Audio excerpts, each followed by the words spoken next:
Your Steve Jones Show podcast is loading now. The Steve Jones Show podcast is sponsored by Purdy Insurance. Visit Purdy Insurance on Market Street in Sunbury or visit online at purdyinsurance.com.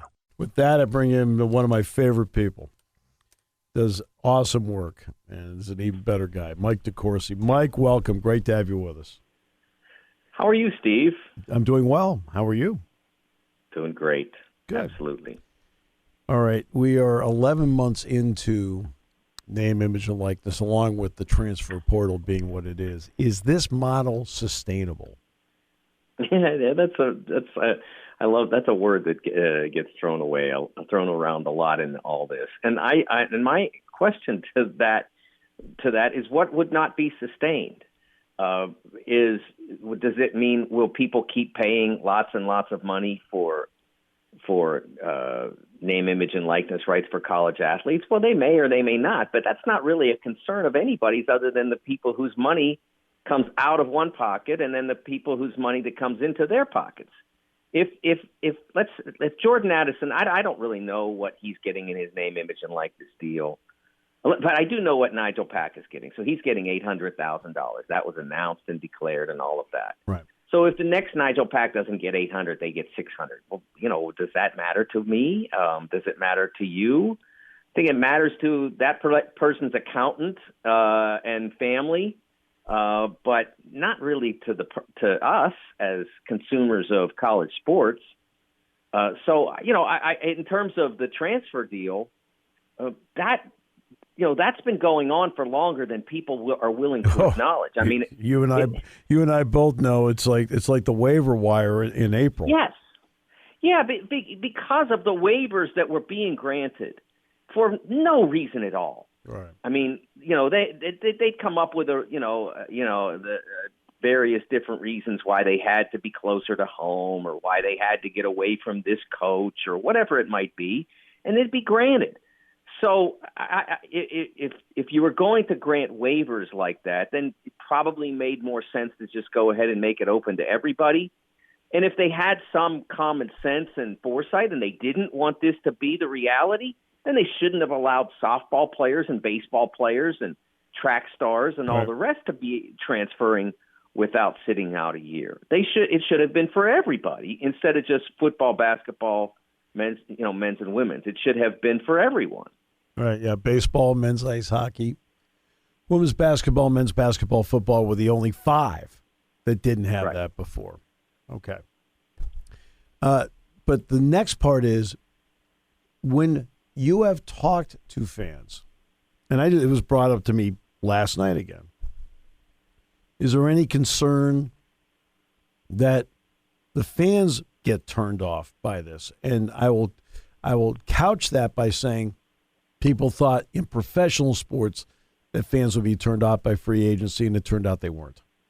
Yeah, exactly. And they were supposed to be turned off by them making tens and tens of millions of dollars. They were supposed to be turned off by millions, like when they were making $1 million or $2 million. Right, yeah. And now we got athletes making 50 in a year, and they still are watching. So I don't think necessarily that turns it off. One thing that I would say, though, is the move to professionalize the athlete in terms of making him and her employees of the institution or employees of a separate entity that represents the institution. And I've heard that, suggested not by anybody inside at college athletics, but the outside where all the great ideas come from, Steve.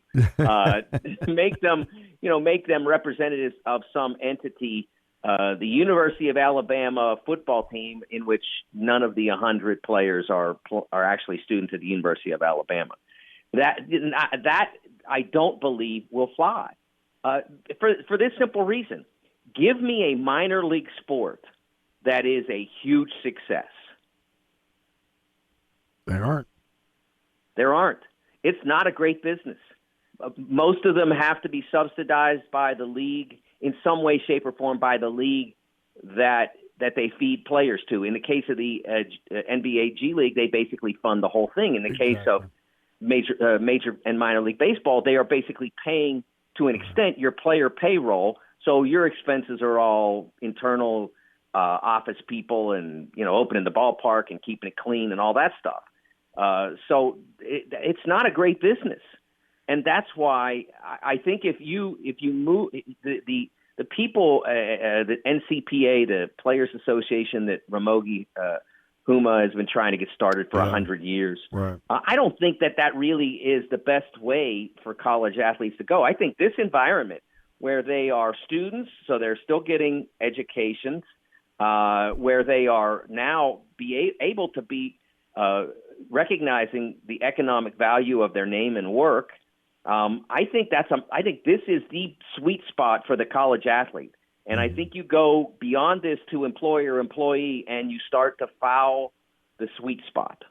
All right, so now in continuing the conversation, I go back to the moment a few years ago when Kane Coulter and Northwestern went through a unionization vote, and it failed by about a 3 to 4 to 1 margin at that time. In professional sports, part of what is done competitively is done through collective bargaining. Are you concerned at all that we'll lose a sense of competitiveness because it could become top heavy because there aren't any, quote, rules surrounding it? It's already top heavy, Steve. Until we get a actual playoff and not what we have now, the invitational that masquerades as the college football playoff, until we have an actual playoff with automatic qualification, it's always going to be top heavy. Alabama, Oklahoma, Ohio State, and Clemson have occupied roughly 2/3 of the college football playoff berth since it was introduced in 2014. That's a completely when people talk about how this is going to damage competitive balance. You can't damage a unicorn. It doesn't exist. Right. And there is zero competitive balance in college football. Now, basketball, on the other hand, obviously the NCAA does have its TV contract with CBS and TBS that still has another, I think, 10 years to run on it, somewhere in that neighborhood. What, in your opinion, is the relevance of the NCAA at this hour? Well, the relevance is, first of all, in that, because what you mentioned the contract, but you didn't mention the number, and the number is basically at this point, $1 billion. And that's where it starts. I mean, that's what you make just opening the gym and throwing a ball out there. That's before you've sold a ticket, before you've sold a bucket of popcorn. So there's much more money in that tournament than just even that $1 billion. And so I think that the smart people in college athletics understand the magic of that event. I mean, when you're talking about $1 billion for 3 weeks of basketball for 67 games, and then you consider how, that's way in excess of what the regular season is worth. Even though more people watch regular season college basketball than people believe, because no particular game stands out. There are 358 teams, and almost all those games are televised in some way, shape, or form, or viewable in some way, shape, or form. So a lot of people are watching it, but there's not nearly as much money in that as there is in those 3 weeks. So I think the smart people in college basketball understand, or college athletics, I should say, understand. Like, we want to have our cake and eat it too, and the cake is football, and the rest is the NCAA running championships for the track team and the cross country team, et cetera, golf, et cetera, and that tournament that returns so much money.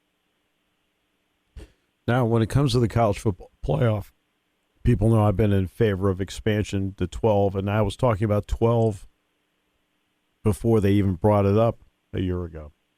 Okay, so we'll establish that.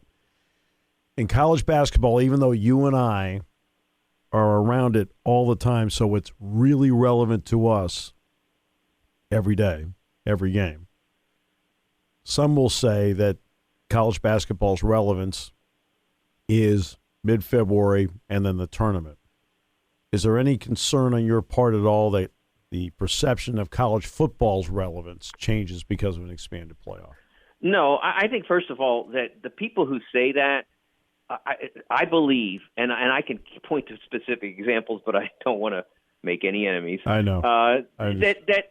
I know where you're going. By the way, go ahead. Yeah, it's a convenient excuse to get it off your plate. If you're a national voice talking about sports, you got the NFL first and foremost. You got the NBA behind that.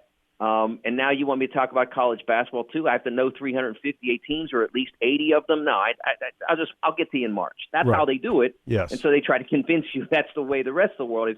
You've been in enough full buildings. Yes. From State College to Lincoln, that you know that there are more people invested in this than that voice will acknowledge. Right. So, with college football, I think that one of the reasons why I'm so invested in automatic qualification, I go back to a column I wrote when Penn State played with Saquon and that group in the I think it was 2016 if I remember right. 2016 Big Ten championship game. Yeah. When they played in that game, I remember writing, could you imagine how awesome this night would be if on top of winning a championship, which really mattered to everyone involved, it also conveyed a spot to the playoff for the Nittany Lions. Absolutely. And I remember watching I